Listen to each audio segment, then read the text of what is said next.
Hi friends! I hosted a online group grief ritual this morning, and I thought I would just take a moment to come on here and talk to you guys about it. First of all, I'll just start with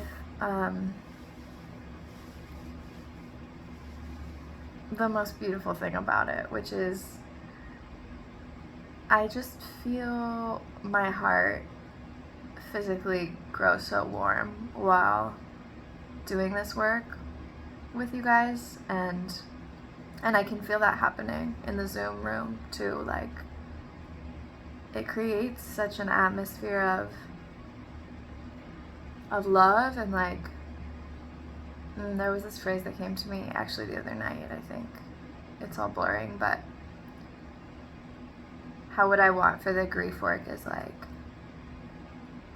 to help just create a little puddle in you, from which you can access more of your love again and more of your heart again. And I felt the hell out of that this morning. So what happens in the Zoom ritual is we get in, I kind of explain what ritual is like. We open up the space. We create an altar together. So we just like name items that we would put on an imaginary altar, items of beauty and significance. And then we do a meditation to get in touch with the heart. And I also love to get in touch with Mother Earth and the heart of the earth. And then we write together for 10 minutes using a prompt. And then we read our writing to each other, which is always a little scary. Always. Even for me, I've done this so many times, but it's always scary. But then it also always feels relieving at the end.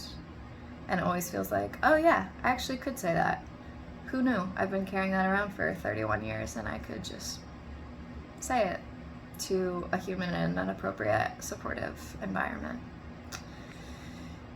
And then after we read together, we do Tonglen meditation, which I learned from Pema Chodron. And that is just about breathing the difficulty into our hearts and then breathing out relief, and using that as an expansion of